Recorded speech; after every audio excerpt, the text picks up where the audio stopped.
Hello, hello. Welcome back to the P2P Soap Box. I'm your host and your P2P BFF, Marcie Maxwell. You've probably heard marketers talk about share of voice or share of wallet, basically how much attention or spending power a brand can grab. But in the world of peer-to-peer, there's another kind of share that matters more. It's your share of community. So that is not how many people you can reach, but how deeply you connect with the people who already care about your mission. The folks who feel seen, included, and inspired to take action. That is going to be where the magic happens. So today I am talking with Jonathan Harris and Christina Robinson from AIDS Foundation Chicago, the powerhouse duo behind Team to End AIDS, also known as T2. Over the past 20 plus years, T2 has trained more than 7,000 athletes and raised over $14 million for HIV programs and services, all while competing in a crowded endurance fundraising space in one of the biggest metro markets in the country. So what's their secret? It's not about being the flashiest or the biggest. In fact, they consider themselves a small fish in a big pond. It's about leading with their values, making the experience accessible, community-centered, and grounded in advocacy. So in this episode, Jonathan, Christina, and I will dig into their strategy of keeping fundraising minimums low and removing maximums to create a more inclusive experience, plus some really smart, practical strategies for smaller programs looking to grow and go deeper within their community. Plus, as an industry veteran, Jonathan will also share his thoughts on how the endurance fundraising landscape is evolving and where new opportunities are popping up.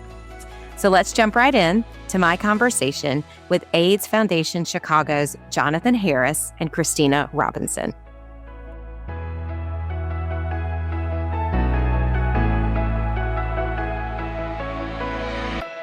Jonathan, Christina, welcome to the P2P Soap Box. So happy to have you with us. Thank you for having us. Yeah, we're really excited to be here. So let's just jump right into the conversation. I'd love to hear a little bit about each of your personal and professional journey that led you to your roles at the AIDS Foundation of Chicago. Jonathan, why don't you go first? Sure. So I started as a consultant with Accenture years ago after grad school from Northwestern, and loved my work, but eventually the travel sort of took its toll and wanted to give back to my adoptive home of Chicago. I started volunteering at a local animal shelter, and that led me to become hired as the volunteer manager there. And then my son had open heart surgery when he was 13 months at Lurie Children's Hospital, then as Children's Memorial. And so they had an opportunity in their development department as an event manager. So I went to work for them. And I then stayed home with my kids when my daughter was born for about 7 years. And all along the way, was always involved with fundraising and community involvement. So when it came time to go to work outside the home, I was a runner. I still wanted to continue my nonprofit experience. And so this opportunity came about at the AIDS Foundation to be the director of Team to End AIDS, their endurance sports charity team. And I just jumped at the chance. It was really a great chance, an opportunity for me to combine my love of running and fundraising and everything that I learned from my time with Accenture. I've used pretty much in all the jobs that I've had, and really brought sort of the for-profit experience and expectations to a nonprofit job. Just driving hard and having a professional experience with my team and what we're doing. And so I've been at the AIDS Foundation since December of 2013, so almost 12 years now. Awesome. And what about you, Christina? So I majored in musical theater, so a little bit different than what we're doing right now. But when I got out of college, I got a day job to pay the bills while I waited to become a Broadway star. And I found that being a cubicle robot was stealing my soul. So, and at that time I had run 2 marathons for charity. And while I was perusing the job boards, I found, I came across the posting for this particular role, and I thought, hey, I could do that. So, and the rest is history. I love it. I love that y'all have such unique backgrounds, kind of coming to this role, bringing different strengths to the table. I feel like people find the roles in peer-to-peer from so many different backgrounds, such. I always find it super interesting. So now, Jonathan, when we talk about team to end AIDS specifically, you've kind of called yourself a small fish in a big pond, in a market like Chicago. How do you help your program stand out in such a crowded endurance fundraising landscape and in such a large city? I think two words, experience and community, really sum up what we do. We provide a very unique experience for our athletes. We have a very strong group of runners, triathletes, who come to us mostly from the LGBTQ community.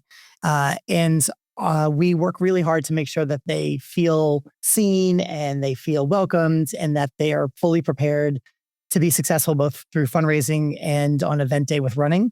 So we have any number of benefits coming from coach-led training runs, training plans. We pay for the race entry. We do team dinners, a big elaborate VIP race day experience. And so when I first came on board, I thought, wow, this is an amazing thing. Who wouldn't want this? I had run several marathons with other charity teams, with the Lurie Children's team, and liked my experience, but it was different. It was hands-off, and this is very hands-on. So I was like, wow, we can mass market this and we can grow our numbers significantly. And I really tried to make an appeal to just runners in general, like, come to our team. This is the experience we're going to provide for you with our exclusive coaches. And it didn't take. It totally tanked. And I quickly learned, as one of the many things that I've learned on the job, is that the LGBTQ community is tight and they really lift each other up.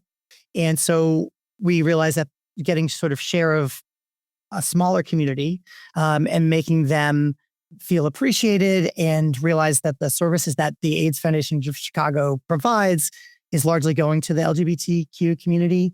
And we've had numerous runners who actually received the services from AFC and they run with us in an effort to give back.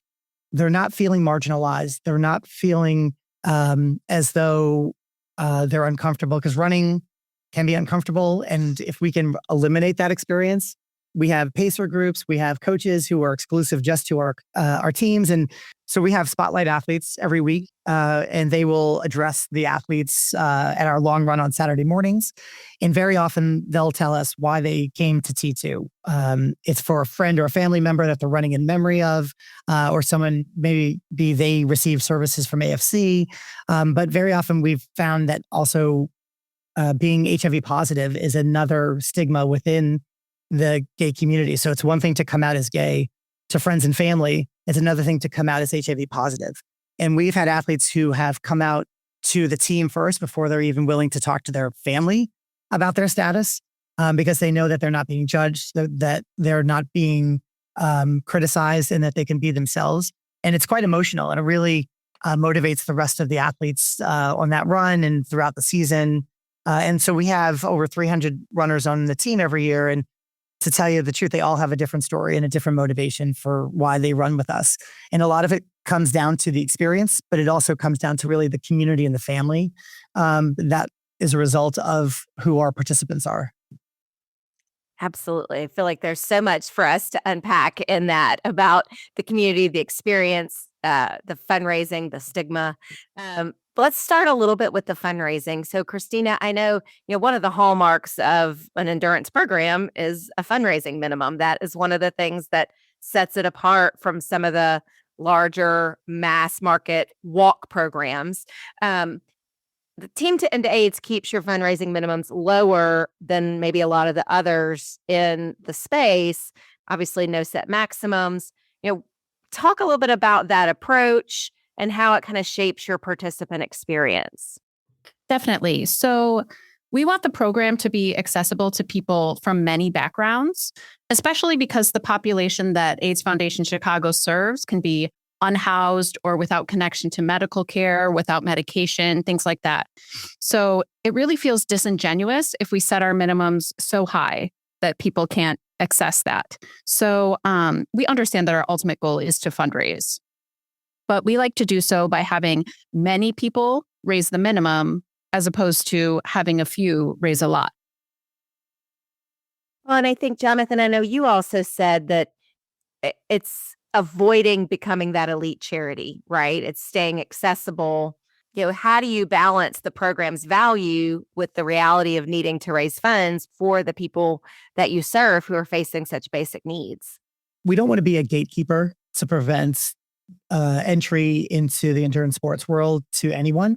And I know that it can be expensive to train for a triathlon and race a triathlon, or the entry fee alone to some of the world major marathons is several $100s.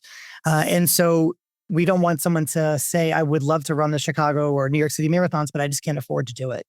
So we would rather them come on board with us, be able to experience what we provide, and then provide them opportunities to fundraise.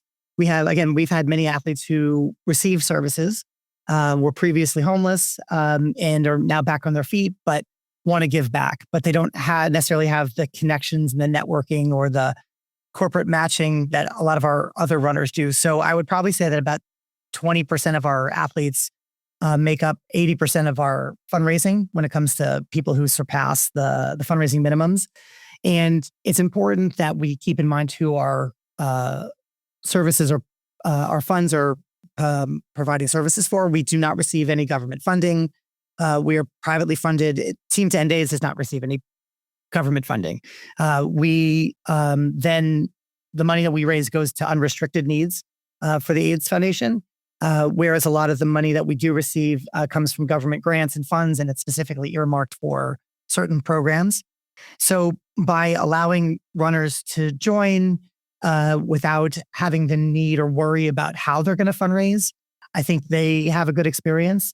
We have fundraising activities such as volunteering at certain events where we have our volunteers run the beer gardens at half marathons and triathlons through the Lifetime organization, and they will make a donation to us as well as allow our volunteers to receive tips for doling out beer at these events. And so that usually comes to several $1,000s per event. And then we'll divide that up among all the athletes who volunteered at that event. So that alone can give them several $100s per time in credits, which could really alleviate the fear and the anxiety that they have. Most of our athletes will tell me that, the training of thousands, hundreds of miles for a marathon is less intimidating than having to raise thousands of dollars. And so that's where we step in, and we want them to be successful and not shy away from it. And I don't want someone to say, oh, I'd love to run a marathon, but there's no way I could raise, $2,500 or whatever it is. And I said, well, that's where, Christina and I come in to help sure that they're successful, especially because the time that we're in right now, we want to make sure that people are aware of our organization and our cause, and that we're not lost in the shuffle of all the different teams that someone can run for. We don't get as much press coverage as cancer and Parkinson's and ALS and so many other worthy causes. A lot of people will tell us, oh, they don't even know that HIV and AIDS is still a thing anymore, which blows my mind every time I hear about it. But our runners are out on the running path wearing our Team to End AIDS shirts.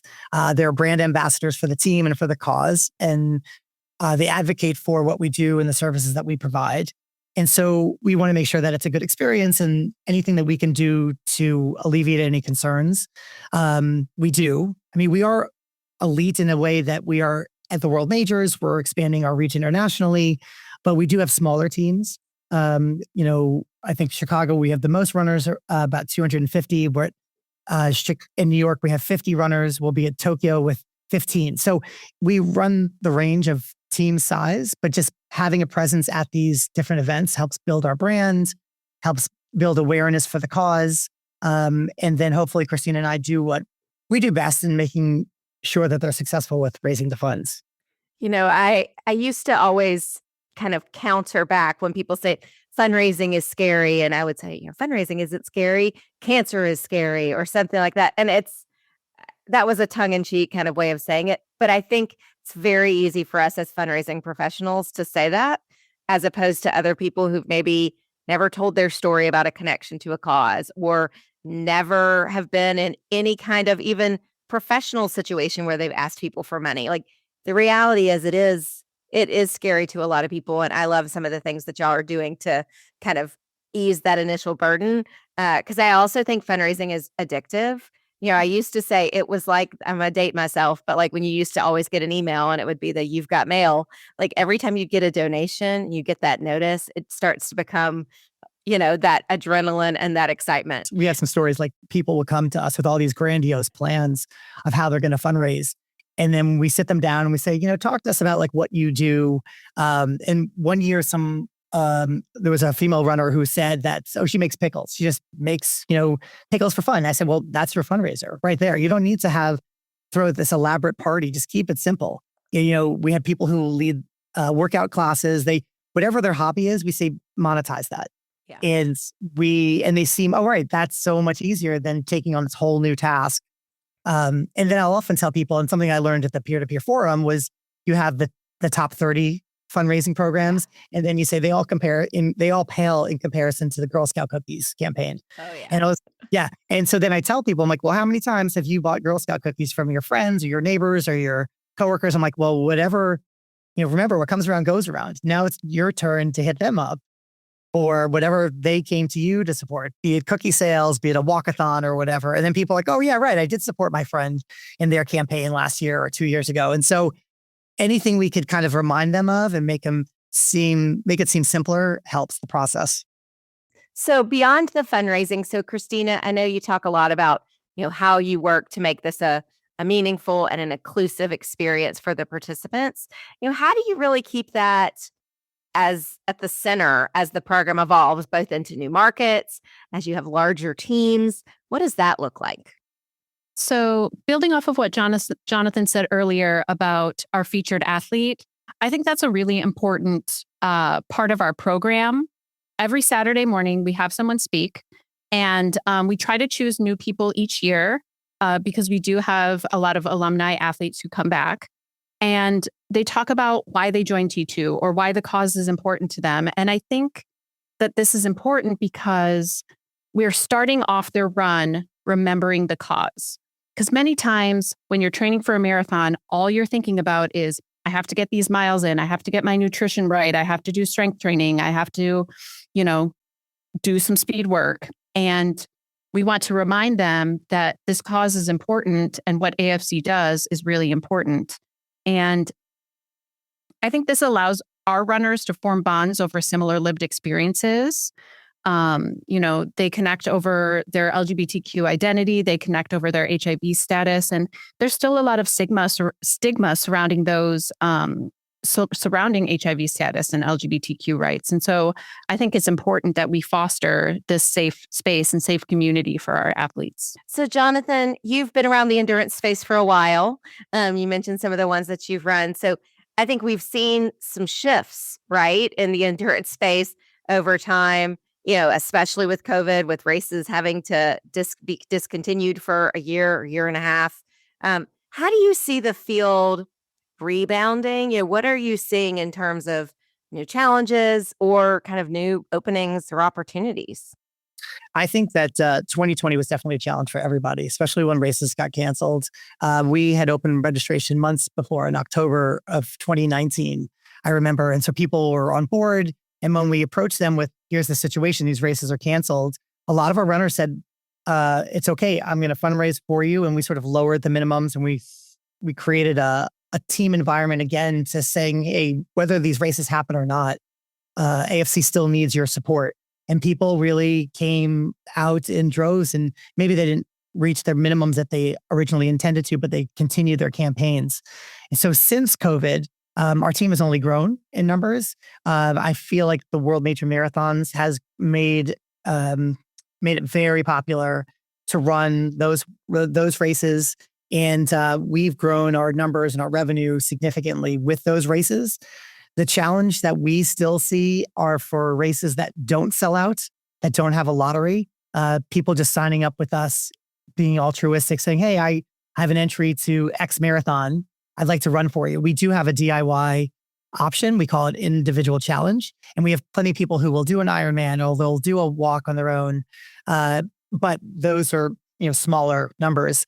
So while we love our athletes and we know how generous they are, we still provide something to them that they need. The majority of people are coming to us because of those race entries. So we work closely with the race directors and with their charity programs to let them know how they could make sure that we are still benefiting. It is in all the charities' best interest if these races do sell out and have a small acceptance rate through their lottery. But in addition to that, we also make sure that our athletes know that when they're training with us, we have this exclusive training with athletes who are like themselves and coaches who appreciate them. And I think at the end of the day, we have people who would not be running races if it wasn't for the team. We have some who are elite runners who are trying to qualify for Boston, or others are just middle to back of the pack runners. They are not out for performance purposes. They're out to support the cause, to stay in shape, to be there with their pace groups. I mean, people will hold themselves accountable. They know not to go out on a Friday night because they got to be up super early Saturday morning. And they don't want to disappoint their pace runners that they are in the groups with. So I think as long as we continue to provide the experience and foster the environment that we do with the team, that we will be successful. And our athletes really cherish their time with the team. They lovingly call Christina the team momager because she is one who really can be a mother hen to the team.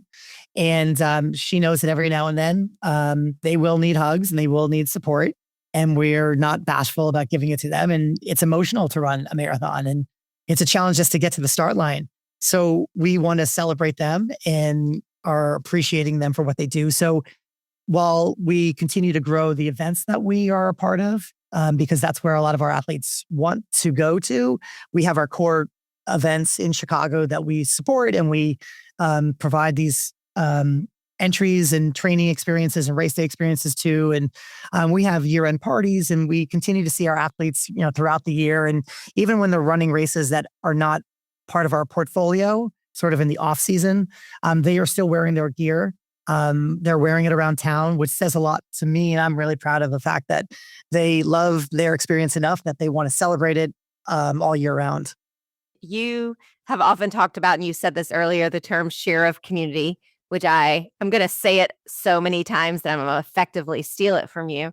But I think, we talk a lot about growing the share of community, what percentage of the people who are most directly impacted by your cause are involved. And from my kind of observation of the industry, there's very few HIV and AIDS focused charities in the endurance space.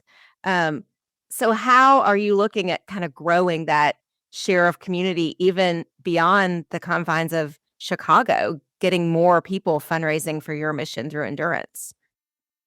So for us, I'm going to steal from Jonathan. For us, I don't think it's necessarily about growing our team by leaps and bounds. I think it's about creating that environment where the right people are drawn to us. If you build it, they will come.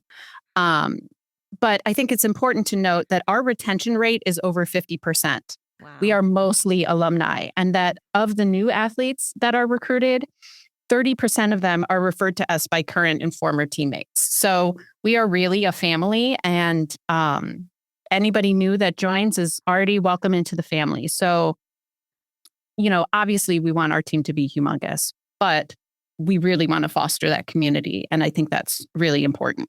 And to add to Christina's answer, I think that we can proudly say that we know all of our athletes by face and by name, and we know them personally because we're out running with them every week. And there are very few opportunities in what we do through peer-to-peer where I can see our athletes sometimes 4 times a week for months on end and get to know them and get to know their kids and get to know their spouses because they'll come out and cheer. And so when you're running with someone, because, I'm fortunate that I can continue to run and I'll be out there running between groups for a couple hours. I mean, it's, at a gala, you get 5 minutes here, you get 5 minutes there, and that's once a year. This is like every week, 4 to 5 times a week, we're seeing our athletes and we get to know them. And I think that personal connection really makes a big difference. The unfortunate thing is our runners who don't live in Chicago don't get to experience the in-person training that we provide. And so we do invite anyone who lives outside of Chicago, if they are coming, please let us know. They're welcome to join us for the runs. We do try to group our runners. Let's say the New York, New Jersey runners. We'll send them a message connecting all of them in the hopes that they will reach out to one another, maybe throw a group fundraiser or at least do some training runs together. So again, trying to create the sense of community outside. So with the fact that we are one of the few HIV/AIDS charities that are listed on an index, for an event, we do get lots of people who are contacting us specifically because they have some connection to the cause. And so, although the AIDS Foundation of Chicago is who Christina and I work for, and Team to End AIDS is a program of AFC, I feel like it's very locally focused, but our brand is larger than just the Chicago market. And so we do a lot of community outreach as well. We have some of our fundraising will go to different community-based organizations that people fundraise through us on behalf of, which is a way to give back to other organizations also with a similar mission. I love that. Well, I love what you said about the personal connections as well. I will say, I always think one of the number one testaments to building good relationships is when you show up at an event and your fundraiser is saying, oh, I want you to meet my spouse. I want you to meet my mother. I want you to meet my kids. They feel this like special connection, and that you've clearly become a part of kind of their fundraising journey so much that they want you to meet anybody and everybody, all their family that's there. And so I love that that's such a central part of what y'all do.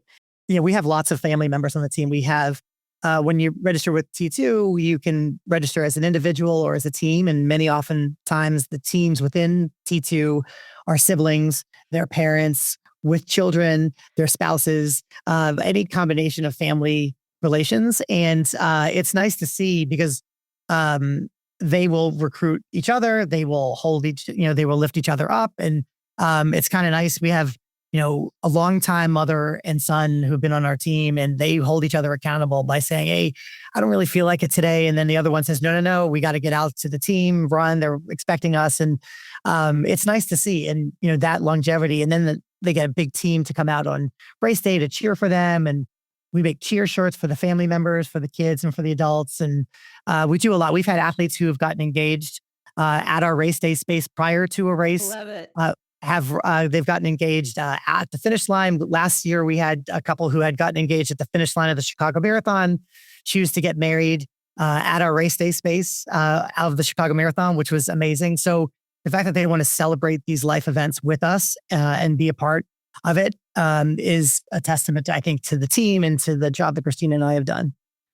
I have a friend that got engaged at the starting line of a marathon, and she was like, I am so happy, yet why did he do this to me? Because now this is all I can think about for the next 4 or 5 hours while I'm running. Well, John and Christina, where can people learn more about what y'all are doing with Team to End AIDS, whether they want to run, whether they have friends or family that want to, or, if they are on the job hunt, how can people find you? So our website is t2ea.org. We are on Facebook. We are on Instagram. Our hashtags are #RunProud and #TryProud. We have currently sold out of all of our marathon spots for 2025, which is very exciting. But we do have entries open for the Chicago Half Marathon and the Chicago Triathlon. And also, if you want to learn more about AFC and the work that they're doing, you can go to aidschicago.org. Awesome. Well, thank y'all both so much for sharing your insights, your taglines like share of community, and just all of your great resources for the growing the endurance space. Well, Marcie, I want to thank you also for you and David have created an amazing organization with peer-to-peer.